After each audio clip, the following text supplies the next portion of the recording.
सभी साथियों को जय भीम। मृत्यु भोज क्यों किया जाता है, क्या इसकी आवश्यकता है, समाज में मृत्यु भोज की शुरुआत कैसे हुई, इसको 12वें या 13वें दिन तक ही ऐसा क्यों किया जाता है, सिर क्यों मुड़ाए जाते हैं।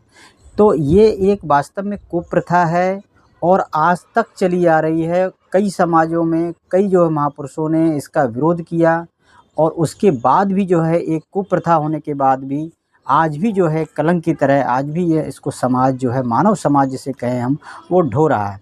कई विभिन्न जातियों धर्मों संप्रदायों के लोगों में जो है ये प्रथाएं हैं। तो ये प्रथाएं कैसे डलती हैं, क्यों डली होगी और इसकी आवश्यकता है क्या। तो कहने का मतलब ये है कि ये बहुत ही रोचक विषय है और वास्तव में ये बुराई है और कई लोगों ने साहस कर कर इसका जो है परित्याग किया है। तो यह जो है इसकी शुरुआत कैसी हुई, क्यों मृत्यु भोज किया जाता है, इसके अलावा इसको करना चाहिए कि नहीं करना चाहिए, शास्त्रों में इसका क्या ऐसा वर्णन है। तो कहीं ना कहीं जो है समाज में जो प्रथाएं कैसे डलती हैं, इंसान प्रथाओं के लिए है या प्रथाएं इंसान के लिए है, इन सभी विषयों पर जो है आपसे चर्चा करेंगे। तो इसके लिए मैंने प्रमुख जो है इसमें एक पुस्तक है रणजीत कबीर पंथी की मृत्यु भोज क्यों। तो इस बुक में उन्होंने बहुत छोटे छोटे खंडों में पैराग्राफ में बहुत ही अच्छी तरीके से बताया है। जो उनके विचार मैं आप तक पहुंचाना चाहूँगा, कुछ जो है मैं आपके विचार भी चाहूँगा कि आपका क्या विचार है और कुछ मैं अपने विचार भी जो है इसके साथ आप तक पहुंचाने का प्रयास करूँगा। तो इसकी कुछ कड़ियों के माध्यम से जो है आप इससे जुड़े रहिएगा। तो आज शुरुआत करेंगे पहली कड़ी में कि मृत्यु भोज क्या है। जब कोई व्यक्ति मर जाता है, इसकी मृत्यु हो जाती है, तो उसकी जो आने वाली पीढ़ी है, जिसके पुत्र हैं वंशज हैं, वो क्या करते हैं, अपने जो पूर्वज हैं माता पिता हैं या जो पुरखे हैं उनकी आत्मा के शांति के लिए या जो प्रथाएं डाली गई उस लिए क्या है एक दिन जो है एक साथ जो है मृत्यु भोज करते हैं।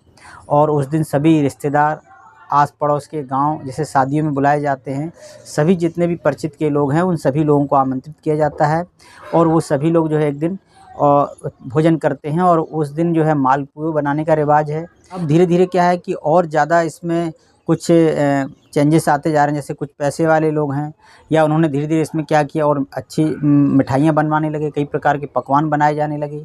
इसके अलावा जो गरीब है थोड़ा सा कम है तो वो क्या है मालपुए नहीं कर पा रहे हैं तो पूड़ी सब्जी से काम चला लेते हैं। तो इस तरह से जो मृत्यु भोज का प्रचलन शुरू हुआ। तो या ये कहें कि मरने के बाद जो है ये किया जाने वाला जो सामूहिक भोज है जिसमें सामूहिक तौर से लोग शामिल होते हैं। अब बात आती है इसका प्रचलन कैसे हुआ, कैसे शुरुआत रही होगी। तो इसमें रणजीत कबीर पंथी जी कहते हैं मृत्यु भोज का प्रचलन कब और कैसे हुआ, इस बात के कोई ठीक प्रमाण नहीं मिलते हैं, परंतु प्रत्येक जाति में यह प्रथा किसी न किसी रूप में जो है ये चली आ रही है बहुत समय से। संभवतः यह एक कुरीति की शुरुआत मृतक के परिवार से ही हुई होगी, क्योंकि रिश्तेदार इकट्ठे जब होते हैं तो उनको भोजन भी कराया जाता है। और परिवार में जो है जैसे मान जिस घर में मृत्यु हो गई है तो संभवतः वो तो जो है इनकी व्यवस्था नहीं कर सकता, लेकिन क्या है कि उनके परिवार है और वो सब मिलकर जो है जो आए हैं व्यक्ति दूर दराज से तो उनकी व्यवस्थाएं की जाती हैं। कई बार जो है जब दूर दराज हैं तो आने जाने में भी असुविधा होती है, तो वापस भी नहीं जा पाते तो रुकना भी पड़ता है, तो उनके लिए कहीं ना कहीं भोजन की व्यवस्थाएँ की जाती हैं।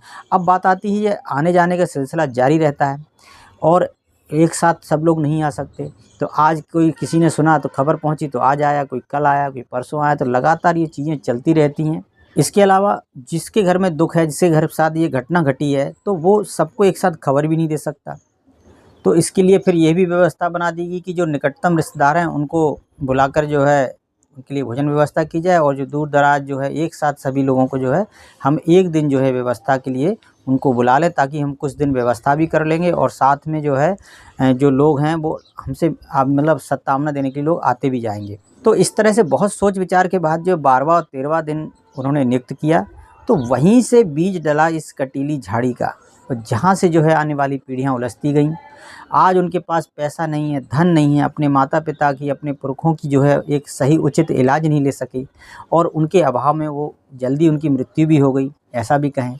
लेकिन वो कुप्रथा ऐसी बनती गई कि आज आपके पास कुछ भी नहीं तो घर मकान जो भी है खेत सब कुछ बेच कर भी जो है समाज के दबाव में आकर आपको मृत्यु भोज करना पड़ता है। तो वो पुरखा तो चले गए, पूर्वज तो चले गए, लेकिन आने वाली पीढ़ियों को बहुत बड़े कर्ज के दलदल में भी डुबो के चले जाते हैं। तो वो चले जाते हैं क्योंकि वो परंपरा वहीं से डली हुई है, तो आने वाली पीढ़ियों तक ये परंपराएं चलती रहती हैं। तो इसके लिए एक रोचक जो है उन्होंने एक कहानी भी बताई इसमें बिल्ली मारने वाली प्रथा की। तो जानेंगे अगली कड़ी में बिल्ली मारने की प्रथा क्या है। तो जुड़े रहिए आप इन कड़ियों से। मिलते हैं अगली कड़ी में। सभी साथियों को जय भीम।